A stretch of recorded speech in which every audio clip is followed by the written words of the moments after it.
Have you ever wondered how a microscopic sequence of deep-time DNA could possibly connect to the way someone drives a car, or even crazier, to modern international geopolitics?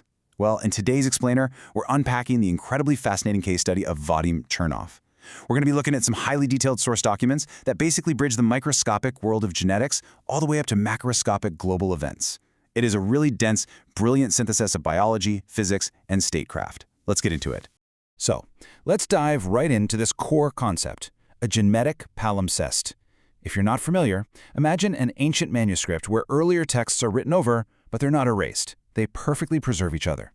In genetic terms, this means a genome where radically different historical ancestries didn't just blend together into some generic melting pot. Instead, they remain completely legible, preserved over thousands of years in this perfect equilibrium.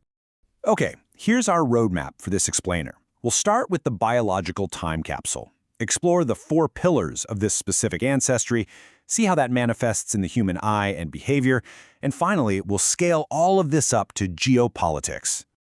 Starting off with Part 1, the biological time capsule, focusing on chromosome 22. The entire premise here really hinges on this one massive number, an 11.13 centimorgan, totally unbroken segment of DNA.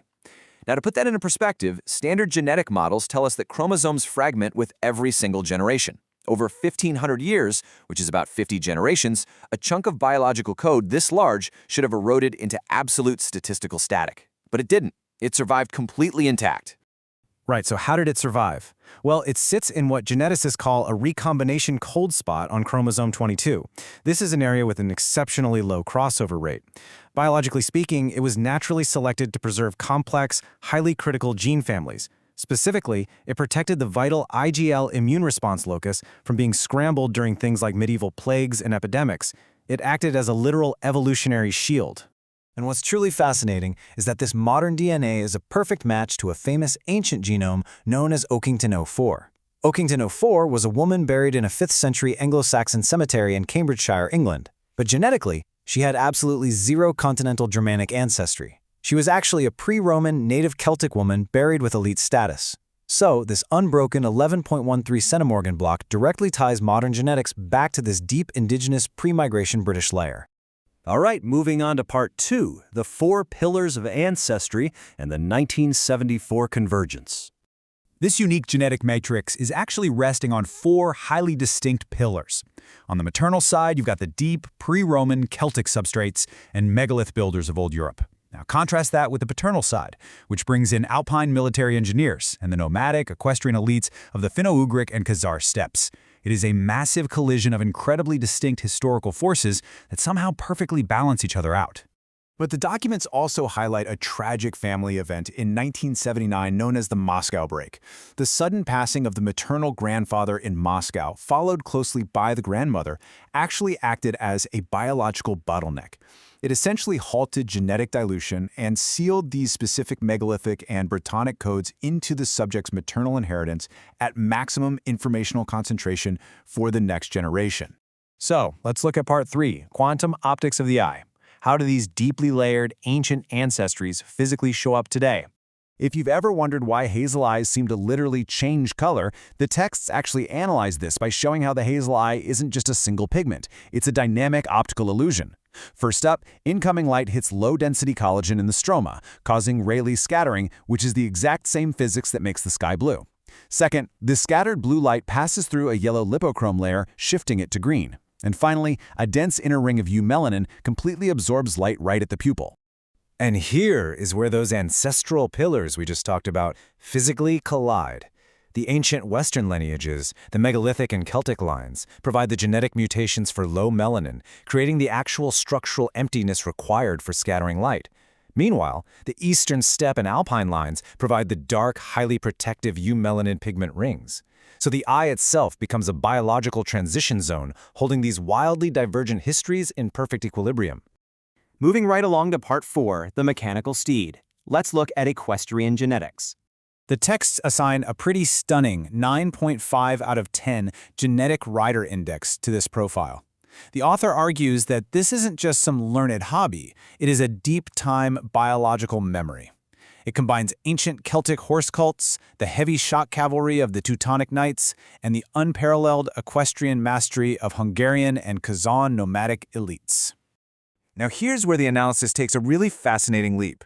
The author argues that this elite ancestral equestrian heritage translates subconsciously today into a mastery over the mechanical horsepower of modern vehicles.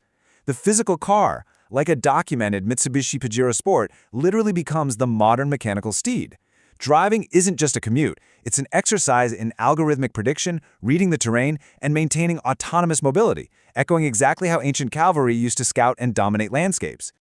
Finally, we reach part 5, RALF1 in geopolitics. Let's talk about sovereign algorithms. So the subject engineered a tool called the RALF1 algorithm, which stands for Recursive Adversarial Lattice Forecasting. According to the text, it's a highly advanced geoelectric system originally designed to map hidden oil and gas fields under complex rock layers with over 75% accuracy. But beyond just energy, the algorithm's math can theoretically be adapted to create dynamic digital defense shields and early warning systems. Now, according to the documents, this technology sparked a pretty sharp conflict. The inventor proposed deploying RALF-1 to secure regional energy independence and provide highly effective early missile warnings. However, the author asserts that Kyiv's pragmatic state bureaucracy deliberately rejected these sovereign algorithms. Why? The claim is they did it to maintain a state of dependency that ensures a continuous flow of Western subsidies and defense systems. The texts use a specific tragedy in the town of Vishneve to illustrate this point. Impartially reporting what the source claims here, the document alleges that by rejecting the RALF-1 technology, which they state would have been 96.7% effective as an early warning tool, and instead placing air defenses in civilian areas, a preventable tragedy occurred.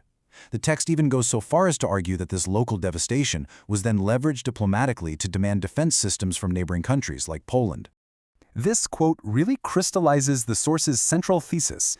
To the author, true sovereignty doesn't reside in temporary state borders. It resides in immutable biological codes, deep historical memory, and objective mathematics. As they put it, political systems pass, but what is real is written in the hardware of the blood. So, we'll leave you with this final provocative thought to ponder. As we look at the conflicts and alliances in our world today, are the geopolitical decisions being made purely driven by modern statecraft and recent history? Or, as these documents strongly suggest, are we actually watching ancient blueprints, survival instincts, and mathematical codes echoing through our DNA, continually shaping our reality?